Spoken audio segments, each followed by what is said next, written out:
Ambassador Velshara had witnessed many peculiar things during her diplomatic tenure across 17 star systems, but nothing had prepared her for the human settlement on Kepler 442b. The colony was barely 3 cycles old, yet it thrived in ways that defied conventional xenobiological predictions. The humans called it New Seattle, though Velshara couldn't comprehend why they insisted on naming their colonies after places on their distant homeworld. What she did understand, however, was that these mammals were utterly, bewilderingly insane. The incident occurred during what the humans called a community gathering in the central plaza. Velshara attended as part of her anthropological survey, her chitinous form drawing curious glances from human younglings. She had learned to tolerate their fascination. Humans were a social species, after all, prone to pack behaviors that her own solitary people found exhausting. That's when she saw it. A Kelvorian razorback cub, no more than 6 solar months old, stood in the middle of the plaza. Velshara's 3 hearts nearly stopped. Razorbacks were apex predators, capable of shredding through reinforced hull plating once fully grown. Their cubs, while smaller, possessed the same bone-crushing jaws and territorial aggression that made adult razorbacks a galaxy-wide threat. The cub, easily the size of a human juvenile, stood protectively over what appeared to be a synthetic sphere. Its lips curled back to reveal rows of developing fangs. The low, rumbling growl emanating from its chest would have sent any sane species fleeing for their spacecraft, but not the humans. A female human, designation Sarah Chen according to Velshara's translator, approached the cub with the kind of casual confidence that bordered on suicidal.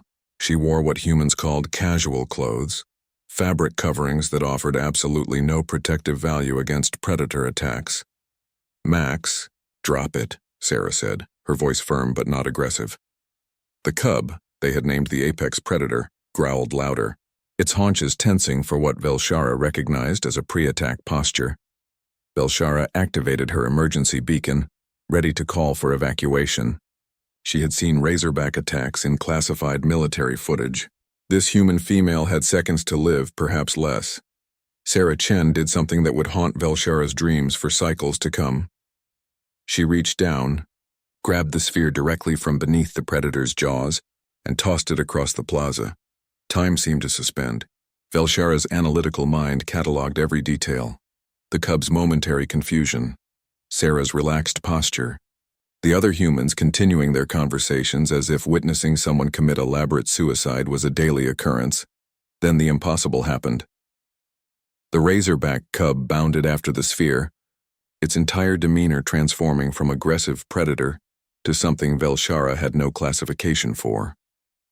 The creature picked up the sphere in its jaws, gently, she noted with academic horror, and brought it back to Sarah, dropping it at her feet. Its tail, a appendage tipped with a bony club capable of shattering vertebrae, wagged back and forth with what could only be described as enthusiasm. "Good boy," Sarah praised, reaching down to scratch behind the creature's auditory organs. The razorback leaned into her touch, producing a sound that Velshara's translator struggled to identify. Contentment, pleasure? From an apex predator? Velshara's diplomatic training warred with her survival instincts. Protocol demanded she remain and observe. Biology screamed at her to flee. She approached cautiously, her translator broadcasting her words in standard human English. "Excuse me, Citizen Chen, I must inquire. Are you aware that organism is classified as a Category 5 predator species?" Sarah looked up, genuine confusion crossing her features. "You mean Max?" "Yeah, he's a razorback. Got him from a rescue center on Titan Station. Previous owners didn't socialize him properly, poor thing." "Socialize," Velshara repeated, her translator adding a note of disbelief to the word. "You have domesticated a razorback?" "Well, domesticated is a strong word. We prefer companion animal. Max here is still in training, but he's learning." "Aren't you, buddy?" She tossed the sphere again. The predator bounded after it with terrifying speed and grace, only to return seconds later, tail wagging, ready to repeat the incomprehensible ritual. Over the next hour, Velshara observed the phenomenon with scientific rigor. The razorback responded to verbal commands, showed what humans called affection by pressing its massive head against Sarah's legs, and played with human younglings under careful supervision. Played. with younglings, the most vulnerable members of their species. How? Velshara finally asked, abandoning all diplomatic pretense. How have you managed this? Our xenobiologists spent decades attempting to pacify lesser predators with biochemical conditioning and neural modification. You've done it with verbal commands and sphere tossing? Sarah smiled, that peculiar human expression that showed their omnivorous teeth. It's not really that complicated. You just need patience, consistency, and positive reinforcement. Max here wants to please his pack, that's me and my family. So we reward good behavior and redirect bad behavior. Eventually it becomes natural. But it could kill you. At any moment, instinct could override this training. Sure, Sarah admitted with a shrug that Velshara found deeply unsettling in its nonchalance. But that's true of a lot of things.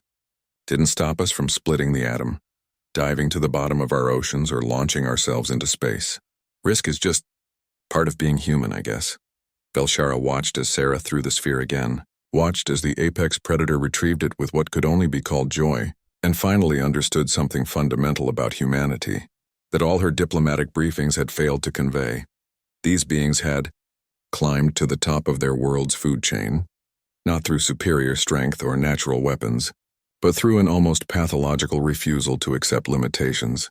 They had looked at fire and decided to control it. They had looked at the stars and decided to reach them. And they had looked at nature's perfect killing machines and decided to make them family. As Velshara updated her report that evening, she added a new classification to humanity's profile: species capable of weaponizing friendship. Approach with extreme caution and possibly treats. In the plaza, Sarah Chen threw the ball again, and the predator came running back, tail wagging, ready for whatever game its human wanted to play next. The galaxy would never be the same.